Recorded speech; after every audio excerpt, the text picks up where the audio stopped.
तो आज हम पढ़ेंगे डिजीजेस और disorder of nervous system. Nervous system के अंदर आपको जो डिसऑर्डर मिलते हैं उसको स्टडी करेंगे, ठीक है। और सर, तो आपने कल पढ़ा था कि जिसके अंदर हमने पढ़ा था कि on the basis of location type हम डिवाइड करते हैं नर्वस सिस्टम डिसऑर्डर को, ठीक है। तो ये देखें, स्ट्रोक, वेस्कुलर डिजीज आगे, ठीक है, इन्फेक्शियस, स्ट्रक्चरल, फंक्शनल, डिजेनरेटिव, ये सारे की सारी हम पढ़ेंगे, ठीक है। सबसे पहले है स्ट्रोक, जो कि है ब्लड वेसल्स की, ठीक है। स्ट्रोक में बेसिकली क्या है कि कार्डियोवैस्कुलर एक्सीडेंट हो जाता है, यानी कि CVA, ठीक है। कार्डियोवैस्कुलर एक्सीडेंट यानी क्या है कि जो सप्लाई जा रही है आपके दिमाग को ऑक्सीजन, सॉरी, ब्लड की, ठीक है, वो डिसरप्ट हो जाएगी, वो कट जाएगी। इसके बदले में क्या हो जाएगा, स्ट्रोक हो जाएगा, ठीक है। स्ट्रोक हो जाएगा क्या है कि जो आपके दिमाग को ब्लड की सप्लाई जा रही है वो किसी न किसी तरीके रुक जाए, ठीक है। अब वो रुक गई, इसको कहते हैं स्ट्रोक, ठीक है। इसको क्या कहते हैं, स्ट्रोक कहते हैं। यानी कि ब्लड की सप्लाई जो है वो रुक जाएगी, उसको क्या कहते हैं, स्ट्रोक कहते हैं। सिंपल सा है। इसकी दो टाइप है, एक है इस्केमिक स्ट्रोक और दूसरा है हेमरेज स्ट्रोक, ठीक है। एक है इस्केमिक स्ट्रोक और दूसरा है हेमरेज स्ट्रोक। इस्केमिक में क्या होता है कि आपकी ब्लड वेसल के अंदर ब्लड क्लॉट जो है, यानी कहीं भी ब्लड की क्लॉटिंग हुई और वो पास करते करते आपके दिमाग के अंदर चली गई, और वहां पे छोटी छोटी जो है छोटी छोटी ब्लड वेसल्स मौजूद है। अब वो ब्लड क्लॉट उसको बंद कर दिया तो वो जो ब्लड की ट्रांसपोर्ट थी वो वहां पे रुक गई, ठीक है। ब्लड की ट्रांसपोर्ट रुक गई और जो है आपके दिमाग को ऑक्सीजन नहीं मिल रहा।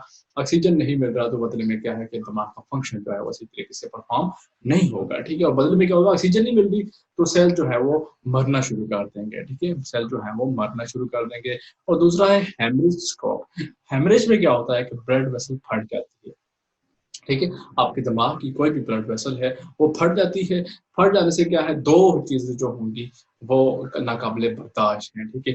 पहली बात जो है कि आपकी ब्लड वेसल फट जाएगी। जब ब्लड वेसल फट गई है तो वो ब्लड जो है वो दिमाग के अंदर फैलना शुरू कर दिया है, तो ये बात होगी। दूसरा ये है कि वो ब्लड जहाँ पे जा रहा था वहां पे नहीं पहुंचेगा, क्योंकि ये जो ब्लड वेसल थी, अब वहां से ब्लड आके इधर आ रहा था, ब्लड वेसल यहाँ पे टूट गई है तो ब्लड यहाँ पे इस तरफ आएगा, यहाँ पे क्लॉटिंग होना शुरू हो जाएगी, लेकिन इसमें से ब्लड आगे नहीं जाएगा, तो वो सेल भी डैमेज होंगे और जहाँ पे ये ब्लड निकल रहा है वहां पे भी डैमेज होगा, ठीक है। इसी तरह छोटे मिनी स्ट्रोक भी हो सकते हैं, ठीक है। छोटे छोटे लेवल के ऊपर स्ट्रोक हो सकते हैं जिनको ट्रांजिएंट इस्केमिक अटैक कहते हैं, TIAS, ठीक है।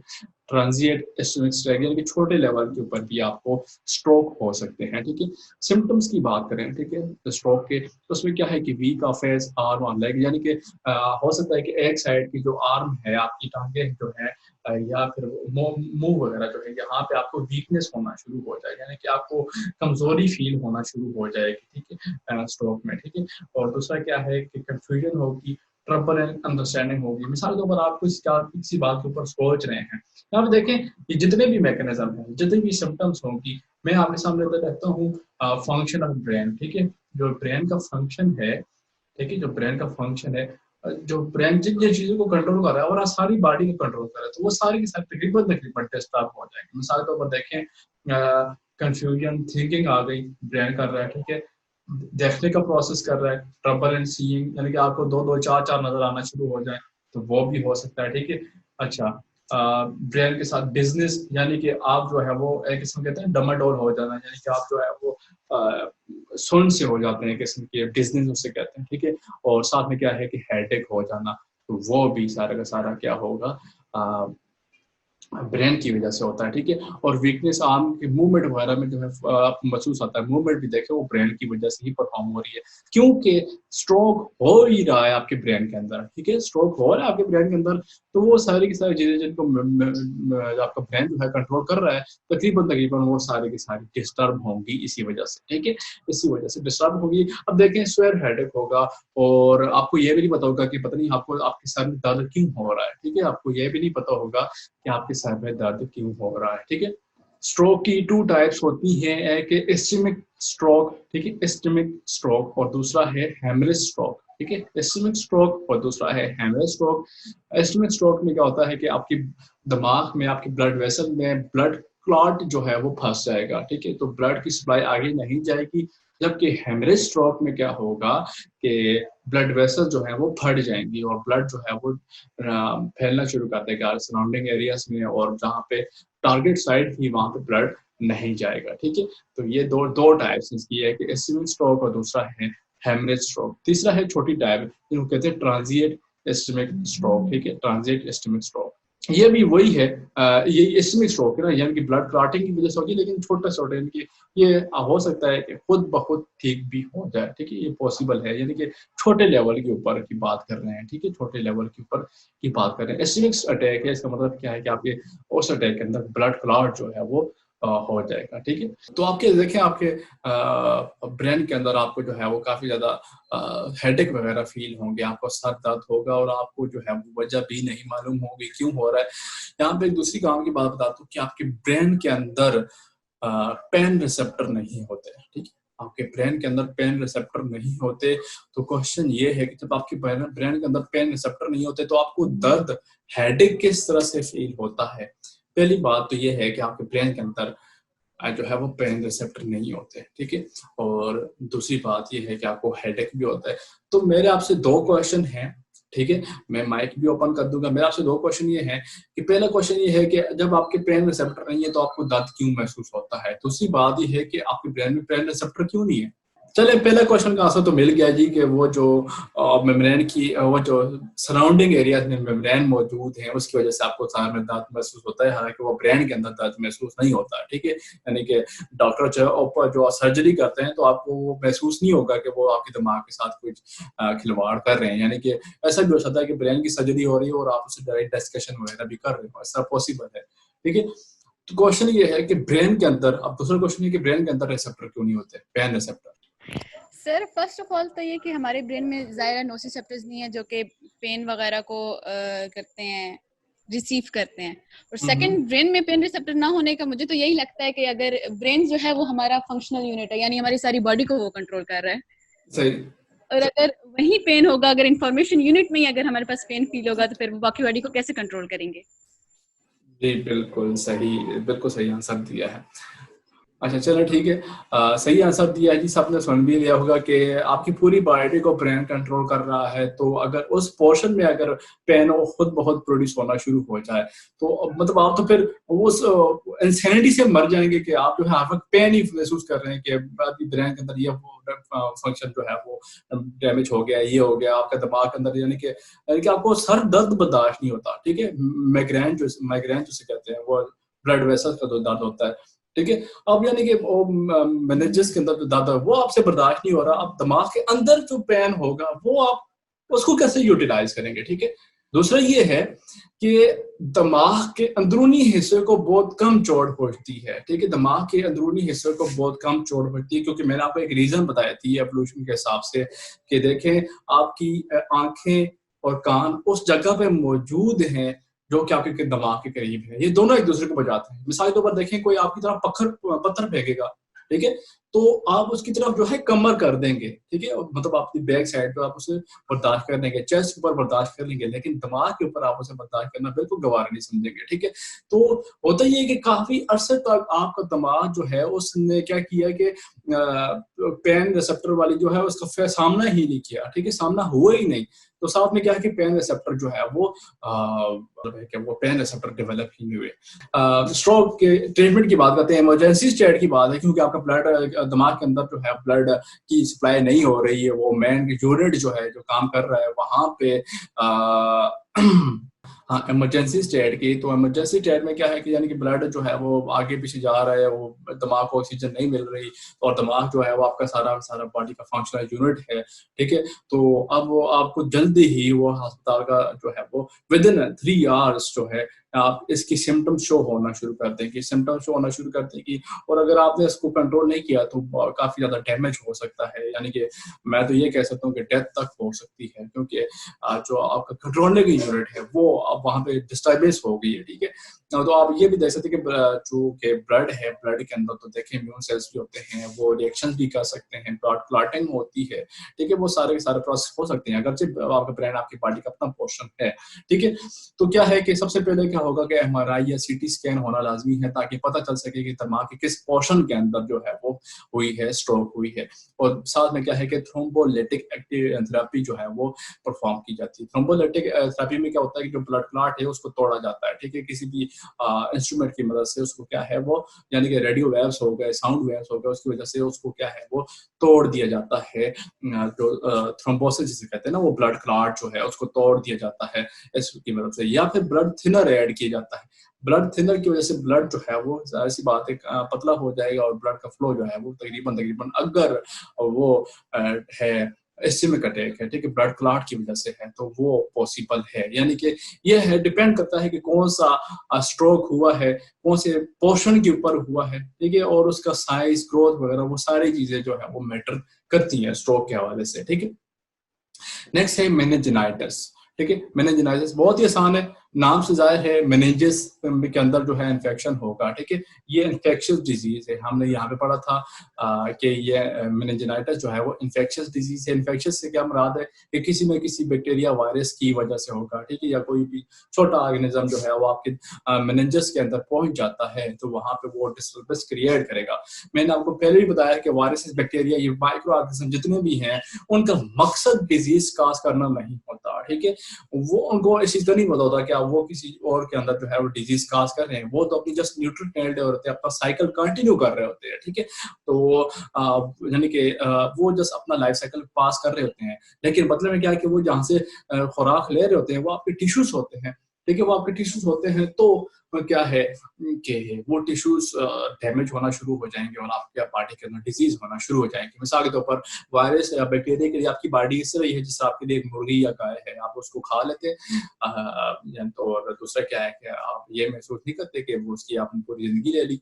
तो इसी तरह वायरस और बैक्टीरिया भी आपके साथ वही करते हैं, ठीक है, और आपको जो है वो बीमारी लगती है और आप उसको मारने के लिए फिर वैक्सीन वगैरह ले लेते हैं। आप फिर गाय भैंस पैसों का एहसान माने कि वो आपके खिलाफ जो है वो प्रोटीन सॉरी वो नहीं बना रही, वैक्सीन वगैरह नहीं बना रही, ताकि वो इंसानों को देती और इंसान भी जो है वो खत्म हो जाता। फिर क्योंकि अकल का डिफरेंशिएशन है तो हमें बर्तरी हासिल है। अच्छा, और ये क्या है कि मेनिंजाइटिस लाइफ थ्रेटनिंग हो सकता है, क्योंकि ये बिल्कुल करीब होती हैं आपके नर्वस सिस्टम के, यानी कि जो सीएनएस है, ब्रेन और स्पाइनल कार्ड उसके बिल्कुल करीब होती हैं। तो मैं ये बात आपके साथ शेयर करना चाहूँगा कि ब्रेन के पोर्शन में अगर इजाफी पानी भी चला जाए ना, तो वो भी पागल कर देता है, ठीक है। यानी कि ये है कि ब्रेन के अंदर जो स्पेसिफिक पोर्शन, जो स्पेसिफिक कंपोजिशन मौजूद है वही होनी चाहिए, ठीक है। इसके अलावा कोई एक्सटर्नल चीज आएगी तो वो ब्रेन को बहुत ज्यादा डैमेज करेगी, ठीक है। और ये जो क्रिबी फॉर्म प्लेट मैंने आपको बताई थी और फ्रैक्शन के अंदर आपने पढ़ी थी, ठीक है, तो इसको क्रॉस करके यानी कि जब ब्रेन के पोर्शन के अंदर कोई भी ऐसी चीज जाएगी वो आपके लिए फायदेमंद नहीं होगी, बल्कि उल्टा क्या है कि नुकसानदेह साबित हो सकती है और बहुत खतरनाक हद तक साबित हो सकती है, क्योंकि आपकी बॉडी के जितने फंक्शन परफॉर्म हो रहे हैं, चाहे वो वॉलंटरी है चाहे वो इनवॉलंटरी हो, वो सारे के सारे कंट्रोल कर रहे हैं, ब्रेन कंट्रोल कर रहा है, ठीक है। तो लाइफ थ्रेटनिंग हो सकता है जी, और इसके लिए क्या है, वही बात है कि मेडिकल इमरजेंसी की जरूरत में आपको जाना पड़ेगा, ठीक है। सिम्टम्स की बात करें तो सिम्टम्स क्विकली होंगे, ठीक है, क्विकली होंगे, यानी कि जल्दी से आपको सिम्टम शो होना शुरू कर देंगे, ठीक है। और इसकी जो सिम्टम्स होगी वो फीवर होगा, बुखार होना शुरू हो जाएगा, ठीक है। बुखार है चीज, यानी कि आपको ठंडा बुखार जिसे कहते हैं, कोल्डनेस जैसे कहते हैं, वो होना शुरू हो जाएगा। मेंटल स्टेटस तो डेफिनेटली चेंज होगा, ठीक है। यानी कि हो सकता है कि आप उसे कहते हैं ना औती पोतियां मारना शुरू कर देते हैं, ठीक है। अब मुझे पता उर्दू में उसको क्या कहते हैं। मेंटल स्टेटस की बात कर रहे थे, मेंटल स्टेटस जो है वो डिस्टर्ब हो जाएगा, यानी क्या है कि आप जो है वो नॉर्मल हो सकता है बातें ना करें, आप ये भी कह सकते हैं कि भाई आप कौन है, ठीक है, अपने घर वालों भी ये कह सकते हैं, ये सारी चीजें हो सकती हैं। नोजिया हो सकता है, वॉमिटिंग हो सकती है, सेंसिटिविटी टू द लाइट हो सकती है, यानी कि आप लाइट को, जैसे फोटोफोबिया कहते हैं, लाइट से भागना शुरू कर देंगे, ठीक है। तो उसकी वजह यही है कि आपका नर्वस सिस्टम डिस्टर्ब होने के करीब है, ठीक है। और साथ में क्या है, स्वेयर हेडेक डेफिनेटली होगा। मेनिंजेस के अंदर है, मेनिंजेस के अंदर ब्रेन रिसेप्टर मौजूद होते हैं, सिवियर हेडेक होगा, स्टिफ नेक होगी। स्टिफनेस कहते हैं जी अकड़ जाना एक किस्म का, ठीक है, अकड़ जाना। अगर आप में से किसी की हड्डी टूटी है, अगर नहीं टूटी तो ना टूटे, अच्छी बात है, लेकिन किसी की हड्डी टूटी हो, जैसा तो मेरी हड्डी टूटी है, मुझे पता है क्या होता है। जब मैं रात को सोता हूँ तो ये मसल्स जो है, ये वाले ऊपर जो आगे पीछे, ये पेक्टोरल मसल्स हो गए, बाकी जो आगे पीछे मसल्स हैं, ये क्या है कि स्टिफ हो जाते हैं, जो है अकड़ जाते हैं। फिर इनको एक्सरसाइज करके फिर से रेगुलेट करना पड़ता है, ठीक है, तो ये अकड़ जाते हैं। इस तरह के जो नेक के जो मसल्स हैं ये स्टिक हो जाते हैं पीछे की तरफ, इस तरह से, ठीक है, स्टिक हो जाते हैं। फीडिंग बिहेवियर पुअर हो जाएगा, आप खाना नहीं खाएंगे, अनयूजुअल पोस्चर होगा, जिस तरह आपका पोस्चर कहते हैं बॉडी पोस्चर, वो जो है वो चेंज हो जाएगा। कैसे चेंज हो जाएगा? आपकी गर्दन पीछे की तरफ हो जाएगी और नेक जो है वो बैकवर्ड आर्क की तरफ हो जाएगी, यानी आप जो है जिस तरह आपको किसी ने चोटी से पकड़ा हुआ हो, आपकी गर्दन इस तरह से हो जाएगी, ये हो सकता है, ठीक है। वो क्यों होगा? वो आपकी जो मसल्स हैं, इधर जो मसल्स मौजूद हैं, वो उस पेन को, जो उस पेन की वजह से ऑटोमेटिकली उसको खींचने वाली करेगी। मिसाल के तौर पर देखें, अगर आपको कोई बेली साइड के ऊपर कोई चुटकी लगा तो आप फौरन उस तरफ जो है झुक जाते हैं, ठीक है, ऑटोमेटिकली झुक जाते हैं, आपके कंट्रोल में नहीं होता। इसी तरह वो पोर्शन भी जो है वो झुकने वाली करते हैं और आपका जो पोर्शन है वो चेंज हो सकता है, ठीक है। अच्छा, ट्रीटमेंट की बात करें तो ये डिपेंड करता है, पहले तो ये चेक करना लाजमी है कि कौन सा कॉजिंग एजेंट है, ठीक है, क्यों कौन सी चीज इस मेनिंजाइटिस को अफेक्ट कर रही है, ठीक है, तो उस हिसाब से एंटीबायोटिक्स वगैरह दी जाएंगी और कार्टिकोस्टेरॉइड जो है वो दिए जाते हैं। तो कार्टिकोस्टेरॉइड की बात कर रहे थे, कार्टिकोस्टेरॉइड में क्या होगा कि ये एंटी इन्फ्लेमेशन के तौर पर यूज होते हैं कार्टिकोस्टेरॉइड, ठीक है, तो ये एंटी इन्फ्लेमेशन के तौर पर दिए जाते हैं ताकि इन्फ्लेमेशन वगैरह जो है वो थोड़ा कम हो जाए, ठीक है। लेकिन ये है कि कॉजिंग एजेंट को देते हैं, उस हिसाब से ट्रीटमेंट की जाती है, ठीक है। जब आप डॉक्टर बनेंगे तब आपको ये सारी चीजें सिखाई जाएंगी, ठीक है, बाकी डिटेल प्रोसेस में। लेकिन आपको बाकी डिटेल चाहिए तो आप एमबीबीएस की क्लास लें। लेकिन ये है कि एंटीबायोटिक्स और कार्टिकोस्टेरॉइड जो है वो जनरली तौर पर दिए जाते हैं, ठीक है। आगे हम बात करते हैं ब्रेन ट्यूमर, स्ट्रक्चरल चेंज जो आती है आपकी बॉडी के अंदर, ठीक है, ब्रेन ट्यूमर। तो अब देखिए ट्यूमर होता क्यों है, यानी कि अनकंट्रोल सेल डिवीजन, आपको पता है कि ट्यूमर क्या होता है, अनकंट्रोल सेल डिवीजन होती है, कहीं भी बॉडी किसी पोर्शन के अंदर हो सकती है। क्वेश्चन ये है कि अनकंट्रोल से क्या मुराद है? इसका मतलब कि पहले कोई इसको कंट्रोल कर रहा होता है, और कंट्रोल कौन कर रहा होता है? न्यूक्लियस कंट्रोल कर रहा होता है। न्यूक्लियस में कौन सी चीज? डीएनए कंट्रोल कर रहा होता है, ठीक है, यानी कि डीएनए के अंदर ये चीज लिखी होती है कि सेल ने इस कंडीशन में इतने टाइम बाद रेप्लिकेट कर जाना है, इतने सेल बाद जो है वो टाइम बाद सेल जो है वो डिवाइड हो जाएगा, ये चीज पहले से लिखी होती है, ठीक है, यानी कि डीएनए के अंदर वो कोडिंग होती है, वो उसी सांचे के ऊपर चल रहे होते हैं। किसी एक्सीडेंट की वजह से इसकी कई वजूहात हो सकती हैं, यानी कि आप देखें डीएनए के अंदर न्यूक्लियस को चेंज करना कुछ भी हो सकता है, ठीक है, किसी भी चेंज की वजह से ऐसा हो कि वो जो यूनिट है डिवीजन वाला, ठीक है, उसमें करप्शन हो जाए, ठीक है, वो जो जीन था उसके अंदर चेंज हो जाए, उस चेंज की वजह से क्या हो सकता है कि वो सेल ऑटोमेटिकली ग्रोथ जो है डिवाइड करना शुरू कर देंगे, बहुत जल्दी जो है वो डिवाइड करना शुरू कर देंगे, बहुत जल्दी डिवाइड करेंगे। अब सेल को ग्रोथ करने के लिए ऑक्सीजन भी जो चाहिए, ऑक्सीजन कहाँ से आती है? ब्लड से आती है। ब्लड कहाँ से आता है? ब्लड वेसल से आता है, तो वो ब्लड सप्लाई भी अपनी तरफ ज्यादा कर लेते हैं, यानी कि ट्यूमर है तो सेल की डिवीजन ज्यादा हो रही है, दो नुकसान हो रहे हैं। एक तो ये है कि सेल का साइज, यानी कि वो जगह जो साइज था, अननेसेसरी सेल जो थे वो साइज में बड़े हो रहे हैं, जगह ले रहे हैं, एक तो ये हो गया, एक तो वो जगह ले, दूसरा वो ब्लड सप्लाई ले रहे हैं, ठीक है, ब्लड की सप्लाई ले रहे हैं और आपका मेजोरिटी ब्लड जो है वो ट्यूमर की तरफ जा रहा है, ठीक है। तो ये दो मेन चीजें जो आपको नुकसान पहुंचाती है। मिसाल के तौर पर आप कहते हैं ना अनकंट्रोल डिवीजन में तो आपको नुकसान नहीं होना चाहिए क्योंकि वो उसके अंदर कोई पैथोजन वगैरह तो ऐड है नहीं है, तो वो वही सेल हैं, वही ज्यादा हो रहे हैं, तो ये क्यों नुकसानदेह है? तो पहली बात ये है कि वो साइज में इतने बड़ा होना शुरू हो जाते हैं कि वो जो नॉर्मल पोजीशन थी किसी और चीज के लिए वो लेना शुरू कर देते हैं। बात दूसरा क्या है कि ब्लड सप्लाई जो है वो ज्यादा जो है वो लेना शुरू कर देंगे, ठीक है। अच्छा, तो दो टाइप्स हैं, बिनाइन ट्यूमर और मिलिग्नेंट ट्यूमर, ठीक है। बिनाइन ट्यूमर और मिलिग्नेंट ट्यूमर दोनों में फर्क क्या है कि बिनाइन ट्यूमर लोकलाइज होती है, इसमें एबिलिटी नहीं होती कि एक जगह से दूसरी जगह जा सके, जबकि मिलिग्नेंट ट्यूमर जो है वो फैल सकता है, यानी कि उसमें ये हासिल होती है कि दूसरे सेल्स के अंदर भी ये चीज प्रोड्यूस कर सके कि वो अनकंट्रोल सेल डिवीजन जो है उनकी हो सके, ठीक है। सिम्टम्स की बात करें, ठीक है, ब्रेन ट्यूमर की, तो इसमें क्या है कि जाहिर सी बात है इसमें तो आपको काफी ज्यादा वेरिएशन मिलेगी सिम्टम्स में, क्योंकि ट्यूमर का साइज, लोकेशन और ग्रोथ रेट तीनों जो है वो डिपेंड करती हैं, यानी कि ट्यूमर का साइज कौन सा है, ठीक है। अच्छा, साथ में ये भी डिपेंड हो सकता है कि मेरे बिनाइन है कि मेलिग्नेंट है, लोकेशन कहाँ पर है, ग्रोथ रेट की कितनी स्पीड के साथ इसकी ग्रोथ हो रही है, तो उस हिसाब से सिम्टम्स वेरी करेंगी। ठीक है। तो सबसे क्या है कि पहला क्या है कि change in pattern and headaches. तो आपके सर दर्द होगा, वो आहिस्ता आहिस्ता ज्यादा होना शुरू कर देगा और स्वेर से स्वेर होता जाएगा, यानी कि शदीद से शदीद होता जाएगा। ठीक है। क्योंकि वो जो पोर्शन था ब्रेन का, उसमें अंदर क्या हो रहा है कि वो सेल की डिवीजन ज्यादा हो रही है। तो ठीक है, आपको हो सकता है कि सर जो है भारी लगना शुरू कर दे, आपका हेडेक होना शुरू हो जाएगा। हेडेक की वजह क्या है कि वो जो है जो जो वो डिस्टर्बेंस थी, वो एरिया प्रेशराइज होने लगा है। ठीक है, वो एरिया प्रेशराइज होने लगा है, अब वो साथ साथ बढ़ रहा है, तो हेडेक जो है वो भी बढ़ना शुरू कर देगा। ठीक है। अनएक्सप्लेन्ड नोजिया, वॉमिटिंग, यानी कि आपको वैसी जो है कि और उल्टी वगैरह आना शुरू कर देगी। विजन प्रॉब्लम हो सकती है कि हो सकता है कि आपको 2-2, 4-4, 6-6 नजर आना शुरू कर दें। ठीक है। साथ में क्या है कि loss of movement in arm और लेग, यानी कि ये प्रॉब्लम भी हो सकती है। ठीक है। और साथ में बिहेवियरल चेंजेस हो सकती हैं।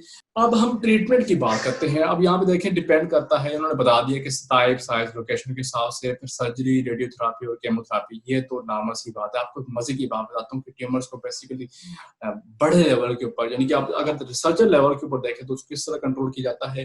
अब आप ये देखेंगे कि वो ट्यूमर ग्रोथ क्यों कर रहा है। ठीक है, ग्रोथ क्यों कर रहा है, क्योंकि चलो उसके जेनेटिक चेंजेस तो हो गए, लेकिन उसको और क्या चीज है जो उसको प्रमोट कर रही है। तो आप देखेंगे ब्लड सप्लाई जो है वो प्रमोट कर रही है। तो आप देखेंगे कि ब्लड सप्लाई को रोकने का कौन सा तरीका है।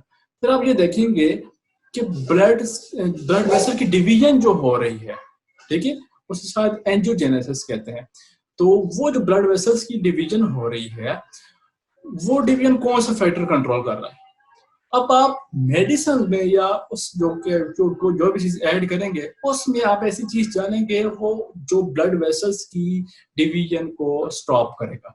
ब्लड वेसल की डिवीजन स्टॉप होगी, इनफ ऑक्सीजन सप्लाई नहीं होगी ब्रेन ट्यूमर को। ब्रेन ट्यूमर को इनफ ऑक्सीजन नहीं मिलेगी तो वो ट्यूमर जो है वो या तो रुक जाएगा या तो वो खत्म हो जाएगा। क्योंकि रुक जाएगा, सेल डाई होना शुरू कर देंगे, ऊपर से आ जाएंगे मैक्रोफेजेस और वो जाके उसको खाना शुरू कर देंगे। ठीक है, यानी कि आपको कहीं ना कहीं सोचना पड़ता है कि अगर ये फंक्शन जो है मिसाल के ऊपर आप डायरेक्ट इम्प्लीमेंट नहीं कर सकते, तो आपको वाया जो है कोई और दूसरा रास्ता ढूंढना पड़ता है उसको ठीक करने के लिए। ठीक है, जैसे मैंने आपको बताया कि आपने ब्रेन ट्यूमर को डायरेक्ट अटैक नहीं किया, बल्कि आपने उस प्रोसेस को रोक दिया जो ब्लड वेसल की डिवीजन कर रहा था। ब्लड वेसल की मजीद डिवीजन नहीं होगी, सेल तो आप ट्यूमर तो बड़ा होता रहता है ना, साथ में उसकी तो वहां पे सेल डिवीजन बहुत ज्यादा हो जाती है, तो सॉरी ब्लड वेसल डिवीजन बहुत ज्यादा हो जाती है, तो उसको रोक दिया जाता है। ठीक है, इस तरह ब्रेन ट्यूमर का इलाज जो है वो कंसेप्चुअली है, मतलब ये कह रहा हूँ कि इस तरह से किया जाता है। ठीक है, सर्जरी, रेडियोथेरापी और केमोथेरापी ये भी की जाते हैं। केमोथेरापी मैंने आपको बता दी केमिकल किस तरह यूज करते हैं। रेडियोथेरापी वो वेव्स वगैरह यूज करके या फिर सर्जरी से उसको निकालते हैं। ठीक है, तो ये डिपेंड करता है कि उसका टाइप क्या है, साइज क्या है, लोकेशन क्या है, सारी चीजें डिपेंड करती हैं। ठीक है, आगे है जी हेडेक, या जिसे सेफेलेल्जिया भी कहते हैं। ठीक है, सेफेलेल्जिया भी कहते हैं हेडेक, और मोस्ट कॉमन पेन है आपकी बॉडी के अंदर। इसको हम बार बार डिस्कस कर चुके हैं कि आपके ब्रेन के अंदर चूंकि पेन रिसेप्टर नहीं होते, जो मेनिंजाइटिस मौजूद हैं और मेनिंजेस जो मौजूद हैं उनमें पेन रिसेप्टर मौजूद होते हैं, और इर्द गिर्द का जो एरिया है वहां पे जो कि जिनको आप पेन सेंसिटिव स्ट्रक्चर कह सकते हैं, उनमें डिस्टर्बेंस की वजह से आपको हेडेक महसूस हो सकता है। मिसाल के तौर पर क्रेनियम के अंदर कोई ऐसा कोई प्रॉब्लम है, वो आप हेडेक महसूस होगा। ठीक है, मसल्स के अंदर, यानी कि करीबी जो मसल्स हैं ऑल अबाउट ये स्पाइनल कार्ड के नीचे तक जो बटा के जो मसल हैं वहां तक के पेन को जो रिसीव कर सकते हैं। ठीक है, अच्छा, नर्व नर्व जो आ रही हैं वो उसके अंदर प्रॉब्लम है तो डेफिनेटली वो भी होगा। Arteries, veins, eyes, years. ठीक है, साइनोसिस, साइनोसिस आपको पता है कौन सी चीजें होती हैं। मेकस साइनोसिस फिर से बता देता हूँ, यहाँ पे कैविटीज होती हैं। ठीक है, कैविटीज मौजूद होती हैं और इस कैविटीज के अंदर जो है म्यूकस वगैरह मौजूद होता है। ठीक है, अच्छा, म्यूकस मेम्ब्रेन जो है इनके अंदर कोई ना कोई डिस्टर्बेंस अगर आ जाती है तो आपको जो है वो पेन जो हेडेक है वो महसूस होना शुरू कर देगा। लेकिन कोई भी स्पेसिफिक वजह नहीं है हेडेक की। आप किसी चीज का कह सकते हैं अगर ये चीज होगी तो हेडेक होगा या नहीं होगा, या फिर हेडेक की स्पेसिफिक ये वाली वजह है। कुछ भी वजह हो सकती है आपके साथ दर्द जो है।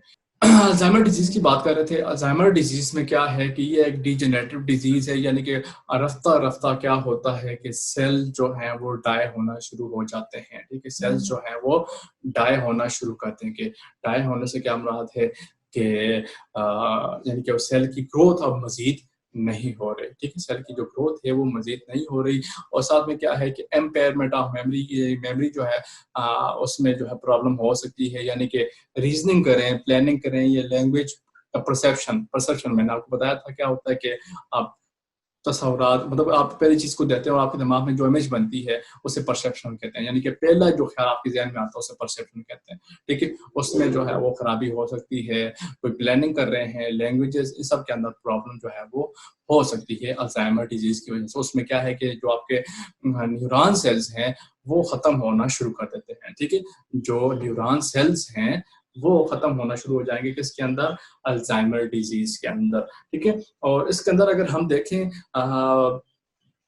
सिम्टम्स की बात करें तो सिम्टम्स में आपको मिलेगा डिमेंशिया, ठीक है। क्या मिलेगा, डिमेंशिया मिलेगा। डिमेंशिया कॉमन जो है वो आपको, जो लोग बूढ़े होते हैं उसमें आपको मिलेगा, यानी कि लॉस ऑफ मेमोरी और बाकी चीजें जो आपको मिलती हैं, ठीक है।